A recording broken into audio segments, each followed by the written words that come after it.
don't know how many of you guys have, kind of ventured out into that area where you have a significant other, and you wind up being at their home for the first time, maybe second time, and you know that things are starting to get serious with this person when the photo album comes out, right? All of a sudden, they trust you they want you to be introduced to all these people that are a part of your life that they don't know. And I remember doing that a couple of times with a couple of gals, and it's all of a sudden you're thinking, who are these weird people, right? And as you look at the pictures in the photo album, they don't mean anything to the person who doesn't know them, but to the person who does know them, there's a story attached to each face in that picture book.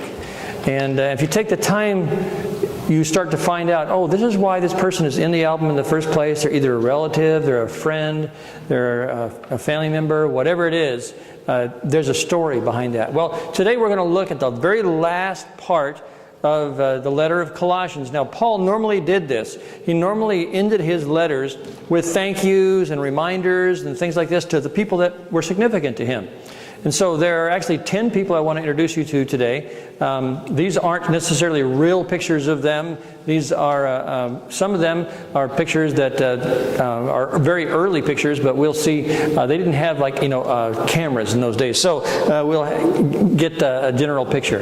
The first guy here that I want to tell you about is a guy named Tychicus, right? We call him Uncle Tick. This guy, he says, Tychicus will tell you all the news about me. He's a dear brother, a faithful minister, and a fellow servant of the Lord. I am sending him to you for the express purpose that you may know about our circumstances and that he may encourage your hearts. Now, Tychicus is mentioned 5 times in the Bible. So he was a friend of Paul, and Acts 20 tells us that he first joined Paul on his 3rd missionary journey. Now Paul had 3 or 4 missionary journeys, and so Acts 20 tells us that he stayed with him for about 4 years' time. So spending 4 years with Paul while he was out ministering to different people, trying to bring Christ to especially the people who weren't Christians. And we find out later that Tychicus was sent as a replacement for a guy named Timothy and another person named Titus to be the interim pastor while these 2 men visited Paul when he was in prison in Rome.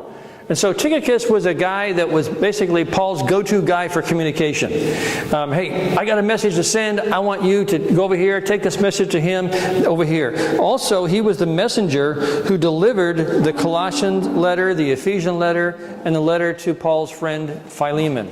So on 3 different occasions, Tychicus was used as a communicator, as a messenger. And so he was Paul's go-to guy when it came to, getting the word out, right? And so he was a special friend. So communicator, encourage your friend. Now the next guy we look at here is a guy named Onesimus. Now Onesimus has an interesting story besides having a name that I've never heard any parent name their kid Onesimus, right? I mean, you just can't imagine, hi little Onesimus. It just doesn't sound right, when you're looking at the babies and stuff. But anyway, here's Onesimus. It says, he's coming with Onesimus, the faithful and dear brother who is one of you. Now, that's a significant line, right? Onesimus, in other words, he's an everyday kind of guy. He's one of you people. You can relate to Onesimus. Well, now, who was Onesimus? Onesimus actually was in prison with Paul. That's where Paul met Onesimus. Onesimus had been captured because he was a runaway slave. Now, in that time period, what they would do when they would find a runaway slave, and usually a runaway slave, you could tell who they were because they were tatted, right? They had either a tattoo or they had an earring in their ear that was basically a mark that they were a slave and somebody owned them. So when they captured Onesimus, they threw him in jail, and what they would normally do is they would give the owner of the slave the privilege of executing this runaway slave. And so it was time to send Onesimus back to Philemon, who was his slave owner, all right? During the time that Onesimus was in jail, he became a Christian.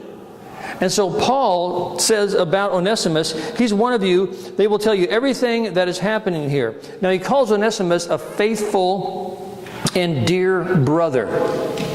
He was a Christian. He was Paul's friend who was with him in prison. Now, it's very interesting. What happens is Onesimus gets sent back to his slave owner Philemon. And Paul, in the letter of Philemon, tells Philemon, his friend, please forgive Onesimus. He's come to faith, he's become a follower of Jesus Christ, and he's a valuable ally to us. So reinstate him as your slave, don't punish him. And later on, it's very interesting, in another place in history, we hear that Onesimus, get this, Ignatius writes that we know that Onesimus eventually became the pastor of the Colossian church. Now, the Colossian church was the church that Philemon went to. Are you connecting the dots here? Right? Onesimus is Philemon's slave. He runs away, gets put in prison, gets sent back to Philemon, and Philemon goes to the Colossian church. Onesimus eventually becomes the pastor of the Colossian church.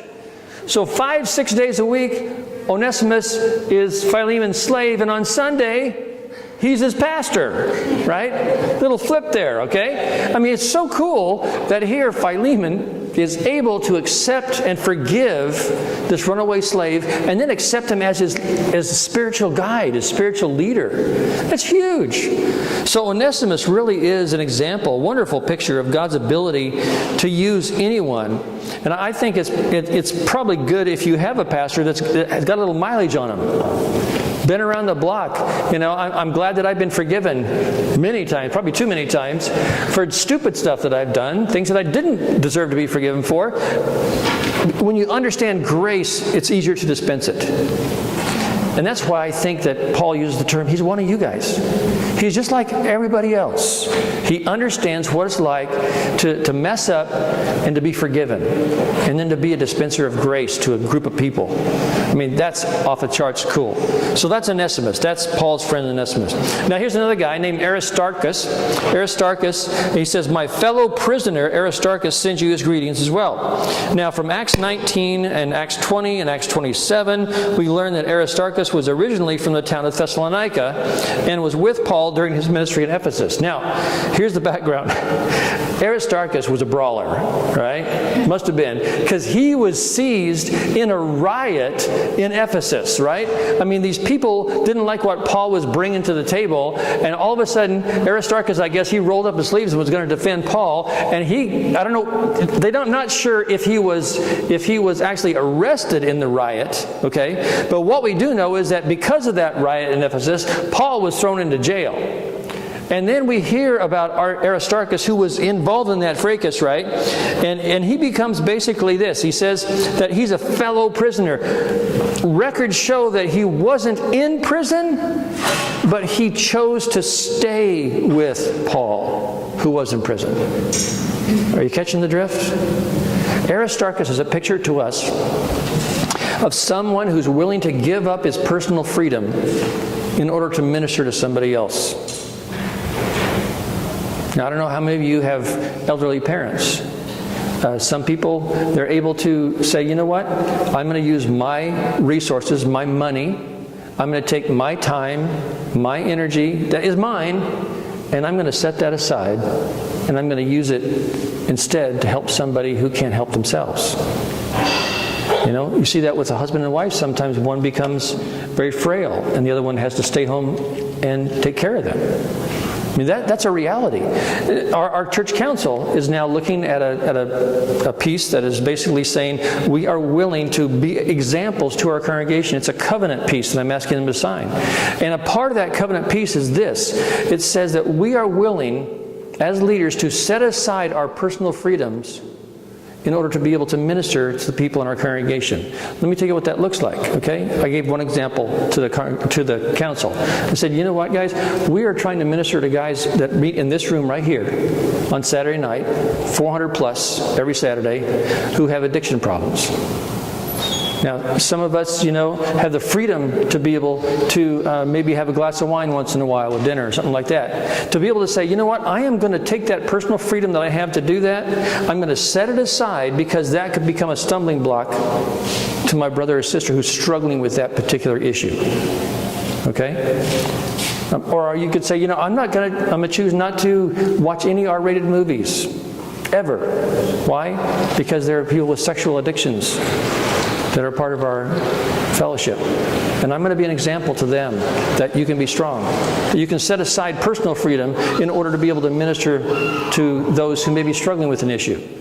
And so he becomes a picture of that. A person who's willing to say, I'm going to take my time, my energy, my resources, and set them aside for the sake of someone who has a greater need. That's a great example to all of us, I think. Okay? Okay, let's look at another guy, Mark. Mark. Now, this is probably the only name that people actually name their kids anymore, right? Mark. Now, here we have Mark, right? Okay, it says, as does Mark, the cousin of Barnabas. You have received instructions about him. If he comes to you, welcome him. Now, that doesn't sound too big at the very first, but you got to know Mark's background. Now, Mark was a cousin of Barnabas. Barnabas was Paul's pal and went with him on his first missionary journey, all right? Now, Barnabas says, I got this cousin. You know, I mean, you always kind of cringe when someone says, hey, I got this cousin. It's like, okay, oh, he's going to want me to buy something from his cousin, you know? But he says, I want to bring him along on this missionary journey. Well, Mark was taken along on the missionary journey with Paul and Barnabas, and here's what happened, okay? They come to a place in the mountains of Perga, right? It's a very dangerous location, and at that point, they were going to go through this valley, okay, to get to Perga, and it was well known there were a lot of bandits that hung out there. A lot of people didn't make it through the valley, all right, out alive. Mark chickened out. He said, if that's the direction you're going, I'm out of here. And he skedaddled home. He was Mark the chicken, okay? And so he just bailed on Paul. And so the second missionary journey comes up, and so Barnabas is he comes to go with Paul on the second missionary journey, and Barnabas says, hey, I brought Mark with me. And Paul says, not happening. Not happening. He bailed last time. He's a chicken. I don't want him on my team. Get out of here. It says in the Bible that created such a rift between Paul and Barnabas that they split ways. Okay? They split ways. Well, this is after that. Because what happened was that Mark, he was a washout, okay? And he was a washout. And Barnabas saw potential in Mark. So Barnabas takes Mark with him and on his own journey and develops Mark as a wonderful worker in the kingdom. As a matter of fact, evidently Peter, right, the head of the church, who definitely understood what it meant to be forgiven for a big mess up, right, and for failure and being restored for ministry, he must have took Mark under his wing, right? Because Scripture records that Peter had this relationship with Mark as a brother, as a younger brother or sibling, if you will. Okay? That Peter actually comes alongside Mark and Barnabas is the encourager, and Peter is to say, hey, I've been there, done that, I bailed, woo, and I got forgiven, and here I am, I want to encourage you. Get back in the game, okay? And so Mark now becomes the one who eventually writes one of the Gospels, hello, okay? And he writes on one of the Gospels, and then he becomes this person in 2 Timothy 4:11. These are Paul's words. He says, bring Mark with you, for he is very helpful for me in the ministry. I mean, this speaks a lot. I mean, there are some people who they get started and they get all jazzed up about ministry and they dive in, and you know what? And they bail. They mess up. They have a big failure. And, they want to just crawl back home. And because of some other faithful people who say, hey, time out, buddy. You got potential. You can do this thing. I'm for you, not against you. And you come with me, and we're going to get you some education. We're going to get you some experience, and you're going to do it yourself someday, big time. But that's a great example to us. And I think it's a great example to us of a person like Paul, who's willing to, at one point, he didn't want John Mark even around, and now he says, now he's helpful. So he's willing to let people change. He's willing to let people grow. Okay? Learn from their mistakes and appreciate the person that they've become, right? So he's a picture of somebody who might have failed but was given a second chance and was made good on the encouragement and the mentoring of others. Okay?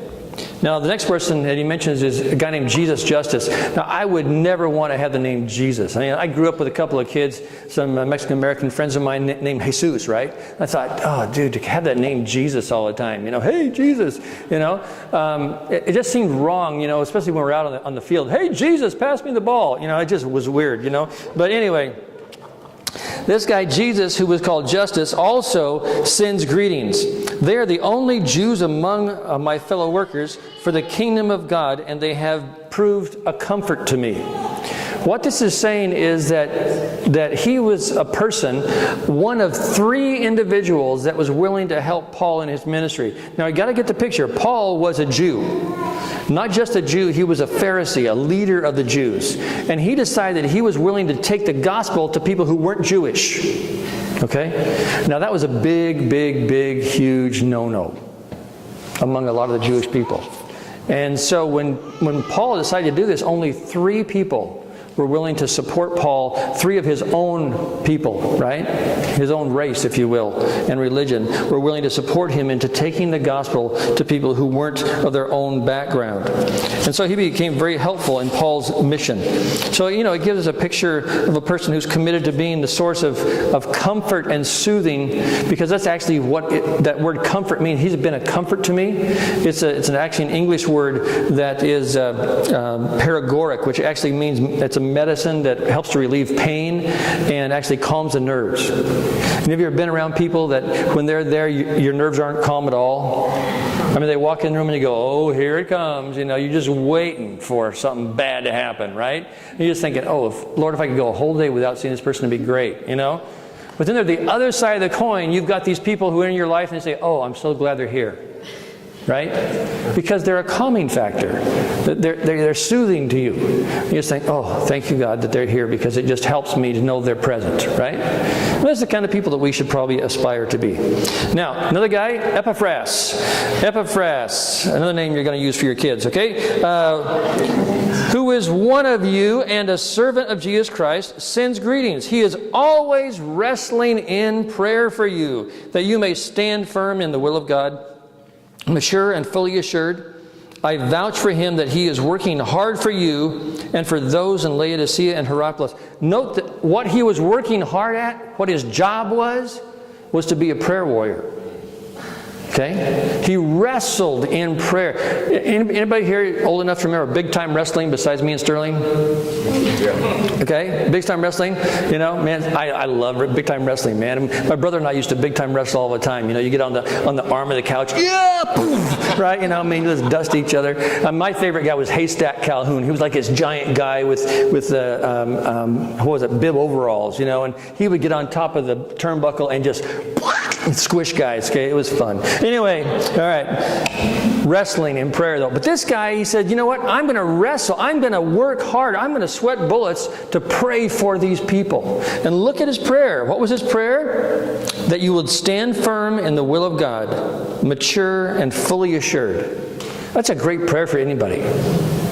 God, I want this person to stand firm in you. I want them to be fully assured of their salvation. I want them to be a person who really is a force for you in the kingdom. That's cool. I had this little lady, Ida Laycock. I'm trying not to cry here today. Okay, I did it in the first service and I kind of lost it. But this little lady named Ida Laycock, when I was 4.5 years old, she and my mom actually prayed with me to receive Christ at the Good News Club at my mom's home, right? Okay? And she was a regular at church and stuff. She's maybe 5 foot tall. She's a little skinny lady. And when I went back to be the pastor at my hometown in Visalia, one day my insurance guy shows up with her in tow. Okay? I didn't know this. She was sitting in the congregation. And before I got to preach, this guy stood up and said, hey, I got an announcement to make. I'm going like, what's going on here, right? He says, I brought somebody kind of special for Pastor Bruce, This is Ida Laycock, right? And she was just tiny, frail lady. She's about 84 years old by that time. And she stood up and she looked at me. She said, I want you to know that I prayed for you every single day since you came to faith. Wow. And then she said some funny things about me, but I won't tell those. Okay? And then, all right. But the cool thing is here's a lady, And I was able to do her funeral. She asked me to do her funeral. But after the service, we talked. And we caught up on stuff. And she just says, I prayed for you consistently. When I heard that you were in ministry, I just prayed that God would strengthen you. And I tell you, if it weren't for her prayers, I know that things would have been different. But to know that she was praying for me, to know that she was in my corner, she had my back. It's like tag team wrestling, right? Yeah.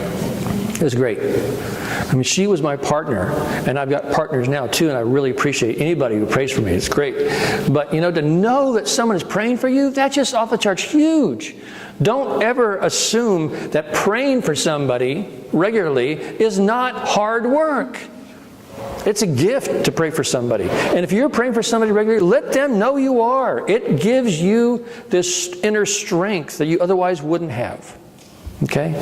That's what the family of God is all about. So Epaphras is a good wrestler, all right? Another guy, Luke, all right? Luke, our dear friend Luke, the doctor. Now anybody here into Doctor Who, right? This guy was the first doctor, all right? This guy was the real thing. He was the doctor, all right?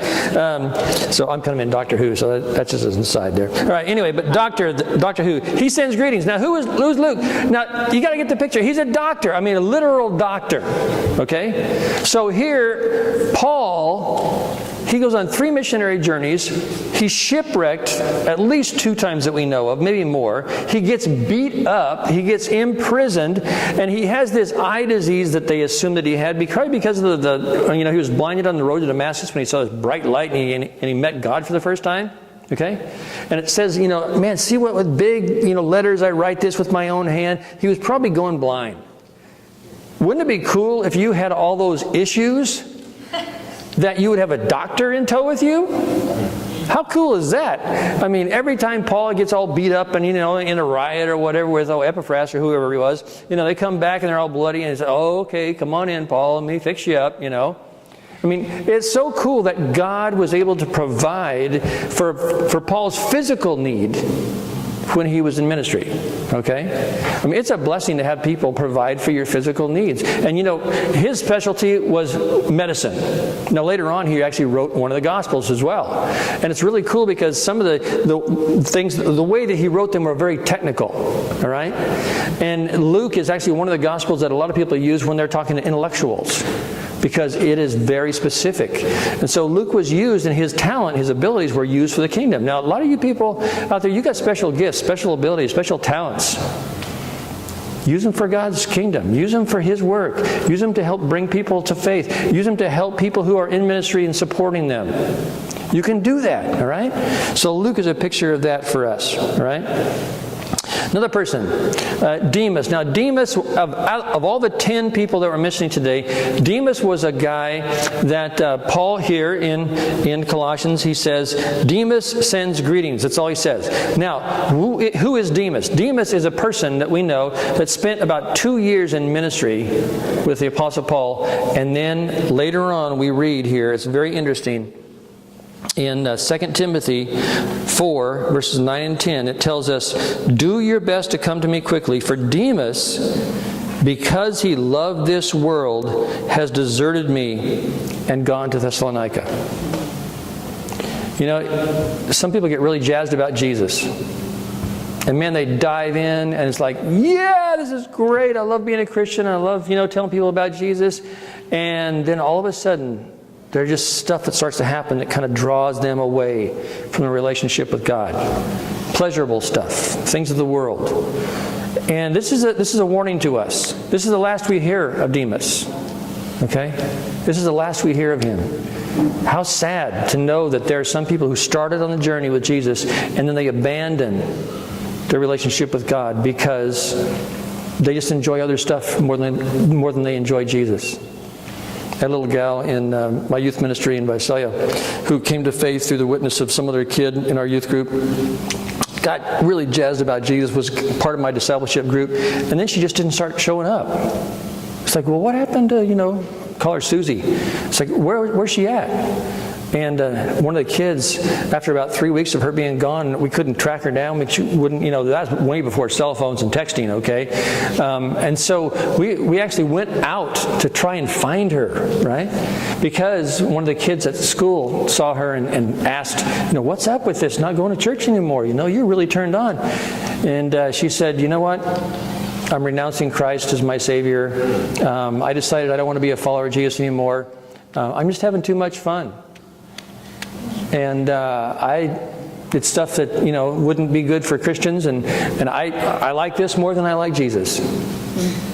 So me and 2 other kids went out from the youth group, and we finally found her in her neighborhood on the street, and we asked her, we said, Susie, what's up? She said, listen, that's what she said, exact words. Bruce, I know I'm going to go to hell, but I don't care, because I really have more fun in this life than in the next. I literally got down on my knees in the street and begged her to reconsider. She never did. It was a sad moment. Hard to know that some people, even though they experience the joy of being a follower of Jesus, that they can abandon it all because of the fun that's out there. Let it be a warning to all of us. Okay? All of us need to have those guards around us that help keep us on fire for Jesus, okay? Now, here's another one.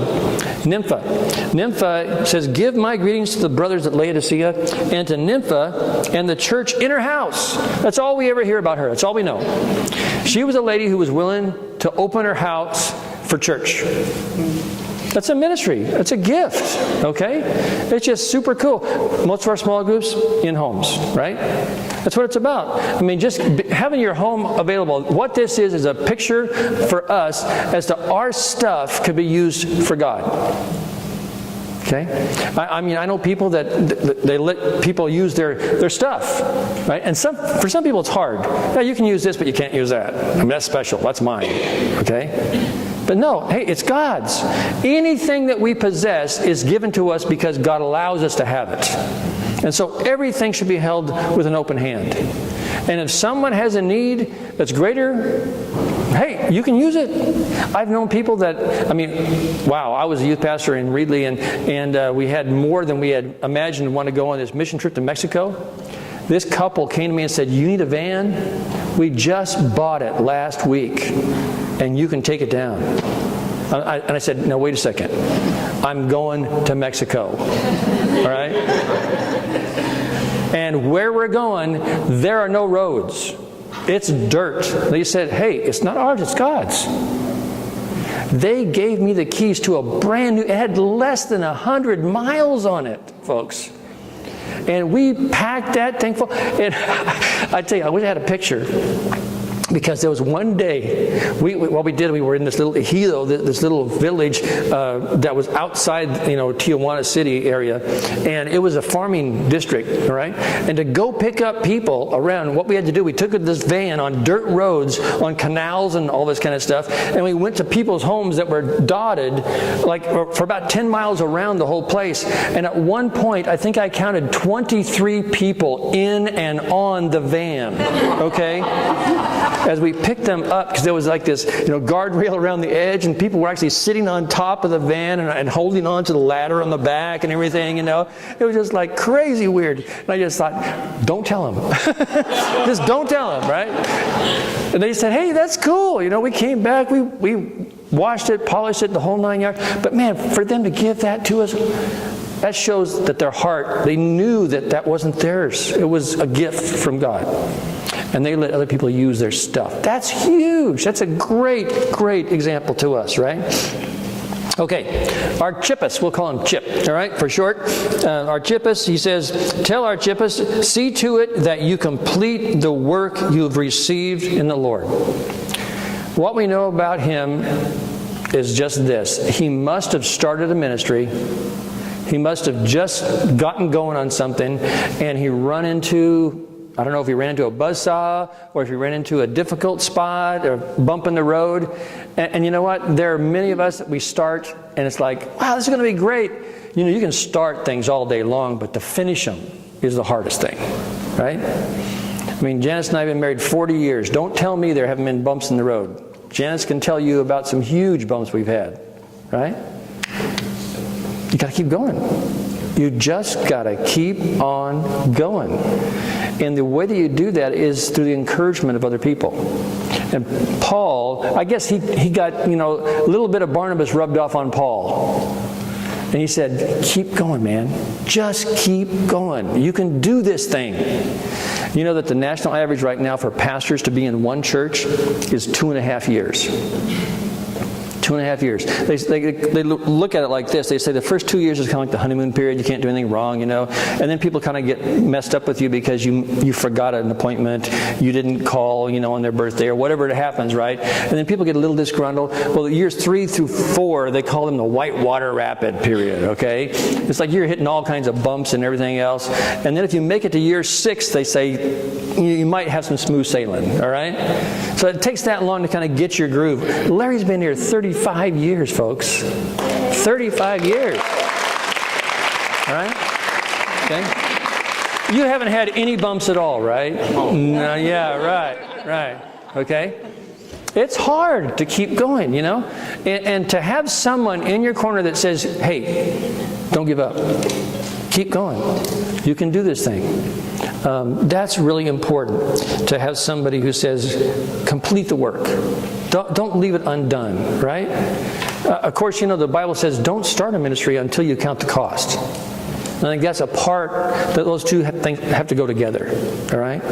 Now, what are the basic principles for us today? Biblical principle 1, everyone is unique.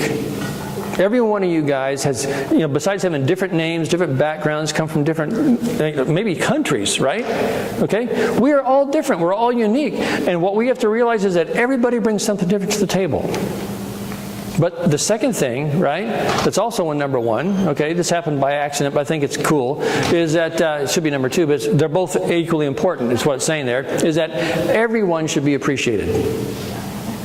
Everybody's appreciated. Now, when you appreciate somebody, when you see their gift given, when you see their support that's unwrapped, all of a sudden it becomes public. You go, wow, this is so cool, right? We need to be people who appreciate everyone for their uniqueness, for their gifts, their talents, their abilities they bring to the table, but also we need to just say, hey, you are appreciated. You are special. We can't do this thing without you. This is a group effort, all right? So I think that's a pretty cool way to end a letter. And Paul ended most of his letters this way. Now, in those little handouts, if you don't have one, you want to pick one up, because that little pink sheet there, it has some questions that are very specific that are going to ask you to think serious about who are the people in your life that have supported you, who've been your encouragers, and maybe who's somebody that you can encourage, okay? Maybe you can start wrestling in prayer for somebody, okay? But use that, go through that, and let that be a guide for you to kind of help you just kind of get to the next level in terms of, finding out who you are, what your gift is, what your talent is, and maybe in one of the examples that I've given today, you can say, yeah, that's me. I want to do that more and more and more and more.